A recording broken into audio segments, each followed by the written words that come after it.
My name is Edward Schiappa. I am a professor at MIT, where I hold the John Burchard Chair of Humanities.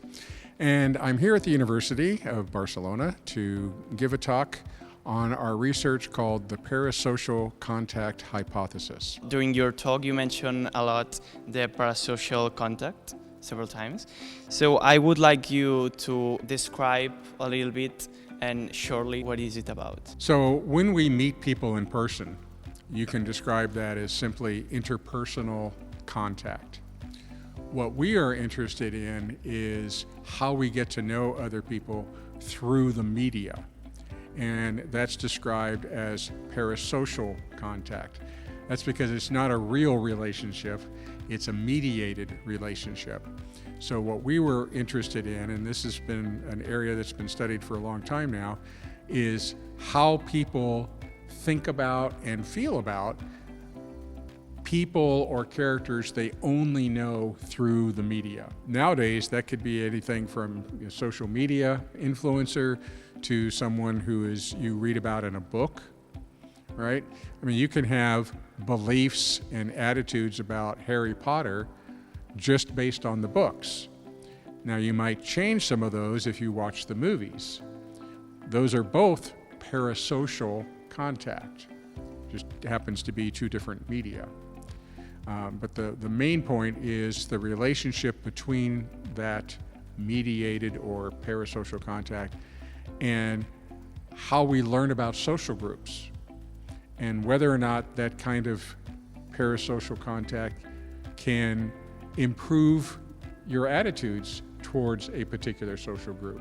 And do you think media can really help decrease or reduce prejudice? Yes. No. Yes, our research and other research that's been done makes it very clear that we can learn about groups of people, we can develop feelings about those groups, they're empathetic, we like them or whatever, and that can result in a more positive set of beliefs about that group. And what's interesting about it is sometimes you only need one. You only need one character that represents a group to change your attitudes about all the members of that group. So it's very powerful. Media can be a very powerful learning opportunity about different groups through their representation. Now, having said that, I am absolutely confident from the dozens of studies that have been done that it can reduce prejudice. How much? We don't really know for sure. And how does that affect their behavior? Don't really know that for sure.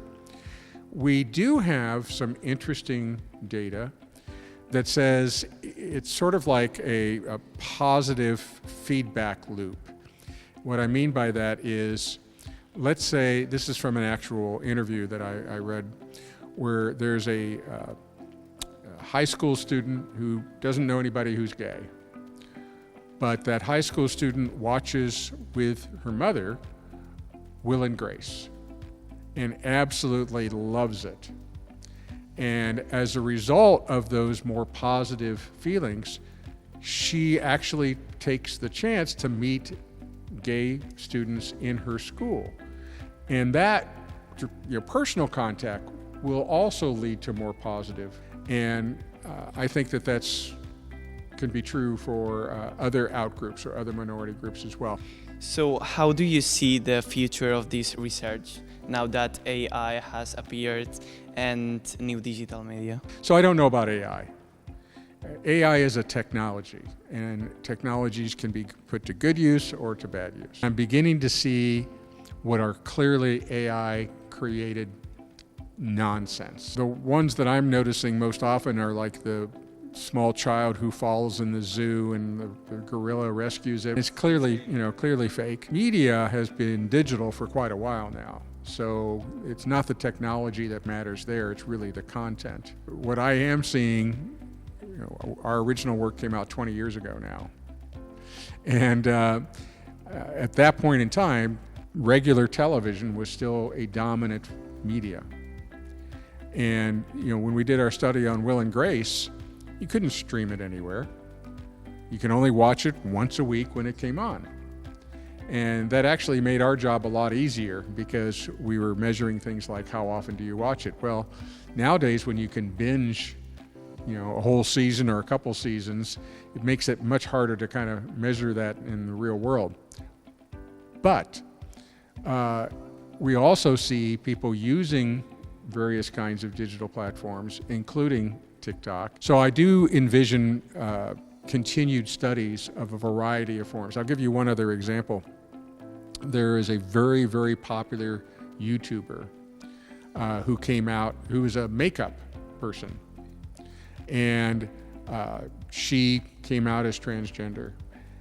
And the episode on YouTube where she comes out has had millions and millions of viewers. And to me, that's good. That's good news. As a representation and as an example of, as you say, digital affordances, making available to people who might not otherwise have been able to get that kind of media attention. In your talk, you mentioned a lot about minority groups, including transgender people or also immigrants. From your perspective, how does media representation impact? I know a little research that's been done on that. And as I said in the talk, representation matters. And so for young women to see Dana Scully, as a successful role model, it did affect that group. It did, and women, they're not actually a minority, but it affected women's opportunities. We also know that there are very vulnerable groups, transgender youth, right, adolescents, gays and lesbians in that adolescence, junior high, high school. It's a rough time. And so we do know that positive representations that they can see have a positive effect and can make them feel like it will get better.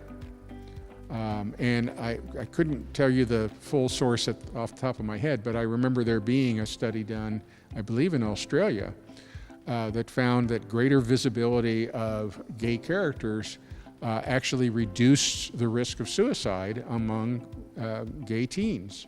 So it does matter. As the research shows, negative representation can increase prejudice. So we know that's a risk. It not only can reduce the prejudice of the majority groups, but it can also help empower and provide a role model and just make you feel a little bit better about being in a potential minority group. Do you think projects like Revista Angla can also help reduce prejudice by promoting cultural dialogue? It is an opportunity. You can give visibility to people who don't have visibility now. You can tell stories that might not be told in other places, and those stories matter. And so absolutely, it has an opportunity to contribute to how people see other people. That's the bottom line. What advice would you give to young people who want to communicate in a more ethical and empathic way? What I'm going to say will sound terribly cliche, but to me, the old values of truth and honesty are still absolutely the case. And whatever you're talking about, and that's why there's no such thing, as I said at one point, as a perfect representation. Because anytime you have human beings and you have a group of human beings, there's going to be faults and mistakes and some bad apples in there, etc. So you don't have to, if you're thinking about representing a particular group, they don't all have to be angels, right? I would not want you to misrepresent. So I guess, my advice is follow your passion, because otherwise you never make a deadline if you don't care enough about it, right? You might in the short term because I got to get the grade in, but what creates good work is loving the work. And so following your passion and then being truthful about it, that's really what it boils down to.